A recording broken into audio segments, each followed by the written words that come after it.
بسم اللہ الرحمن الرحیم۔ السلام علیکم۔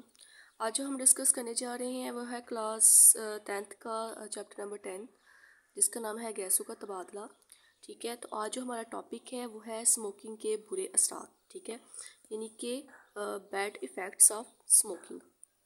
ہم اس میں ڈسکس کریں گے کہ جو اسموکنگ ہے وہ کس طرح سے ہماری صحت پہ برا اثر ڈالتی ہے۔ سب سے پہلے ہے جی، انہوں نے کہا ہے کہ سگریٹ کا جو دھواں ہوتا ہے اس میں بہت سے کیمیکلز موجود ہوتے ہیں جو کہ ہمارے لیے بہت زیادہ نقصان دہ ہوتے ہیں۔ جیسے کہہ رہے ہیں کہ تمباکو کے دھوئیں میں 4000 سے زیادہ کیمیکلز ہوتے ہیں، جن میں سے کم 50 کیمیکل کارسینوجنز ہوتے ہیں اور یہ بہت سے دوسرے زہریلے کیمیکلز بھی ہوتے ہیں۔ اب 50% جو کیمیکل کارسینوجنز ہیں، یہ کارسینوجنز کون سے کیمیکلز ہیں؟ یہ وہ کیمیکلز ہیں جس کی وجہ سے کینسر کی بیماری پھیلتی ہے، ٹھیک ہے۔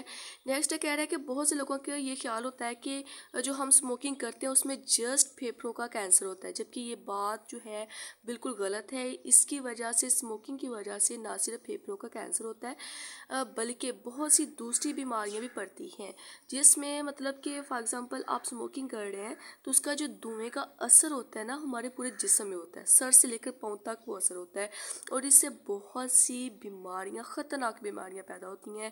فار ایگزامپل اگر آپ اسموکنگ کر رہے ہیں نا تو اس سے جسٹ پھیپھڑوں کا کینسر نہیں ہوگا، اس سے آپ کے گردوں میں بھی کینسر ہو سکتا ہے، اورل کیوٹی میں، لیرنگس، چھاتی، مثانہ اور پنکریاز وغیرہ میں بھی کینسر ہو سکتا ہے۔ تمباکو کا جو دھواں ہوتا ہے اس میں بہت سے کیمیکلز ہوتے ہیں جو ہوا کی نالیوں کو توڑ دیتے ہیں، جس سے ایمفیسیما اور دوسرے ریسپائریٹری امراض بھی پیدا ہوتے ہیں، ٹھیک ہے۔ یہ بات آپ کو کلیئر ہو گئی کہ انہوں نے کیا کہا ہے کہ اسموکنگ کے برے اثرات جو ہیں وہ کس طرح سے ہماری صحت پہ افیکٹ کرتے ہیں۔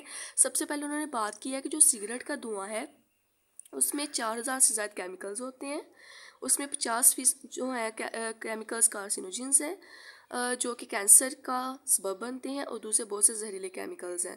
دوسرا انہوں نے یہ کہا کہ لوگوں میں یہ چیز بہت زیادہ مشہور ہے کہ جو اسموکنگ کرتا ہے اس انسان کو جسٹ پھیپھڑوں کا کینسر ہوتا ہے، جبکہ یہ بات بالکل غلط ہے، کیونکہ جو اسموکنگ کا دھواں ہوتا ہے یہ ہمارے پورے جسم پر اثر انداز کرتا ہے، جس کی وجہ سے ہمارے گردے، اورل کیوٹی، لیرنگس، چھاتی، مثانہ، پنکریاس اور ریسپائریٹری کی جو نالیاں ہوتی ہیں ان سب میں کینسر ہو سکتا ہے۔ اس کے بعد کہہ رہا ہے کہ اسموکنگ کا جو اثر ہوتا ہے وہ سرکولیٹری سسٹم پہ بھی ہوتا ہے۔ سرکولیٹری سسٹم یہ وہ ہوتا ہے جس سے ہمارے پورے جسم میں سرکولیشن ہوتی ہے۔ تمباکو کے دھوئیں میں موجود کاربن مونوکسائڈز اور ہیموگلوبن کے آکسیجن لے جانے کی صلاحیت کو کم کر دیتی ہے۔ دھوئیں میں بہت سے دوسرے کیمیکلز یعنی پلیٹلیٹ سیلز بننے کا عمل تیز ہو جاتا ہے۔ ہمارے جسم میں 3 طرح کے بلڈ مطلب کہ سیلز ہوتے ہیں، ویسے بہت زیادہ سیلز ہوتے ہیں لیکن جو خون میں سیلز ہوتے ہیں وہ 3 طرح کے ہوتے ہیں۔ ریڈ بلڈ سیلز ہوتے ہیں، وائٹ بلڈ سیلز ہوتے ہیں اور پلیٹلیٹ سیلز ہوتے ہیں۔ جب ہمارے جسم میں یعنی کہ بلڈ میں پلیٹلیٹ سیلز کی تعداد زیادہ ہو جاتی ہے تو اس کی وجہ سے بہت زیادہ بیماریاں پھیلتی ہیں۔ جب پلیٹلیٹ سیلز کی تعداد نارمل سے زیادہ ہو تو وہ خون کو گاڑھا کر دیتے ہیں اور اس کا نتیجہ آرٹیوسکلیروسس ہو سکتا ہے۔ اسموکرز میں انفیکشنز، خاص طور پر پھیپھڑوں کا بھی خطرہ زیادہ ہو جاتا ہے۔ مثال کے طور پر اسموکنگ سے تب تک کا کہ خطرے سے 2 سے 4 گنا اور نمونیا کا خطرہ 4 گنا بڑھ جاتا ہے۔ اسموکنگ دانتوں کی کمزوری اور ان پر رنگ چڑھ جانے کی بھی ذمہ دار ہوتی ہے۔ اسموکرز میں دانت گرنے کا عمل نا اسموکرز کی نسبت زیادہ ہوتا ہے۔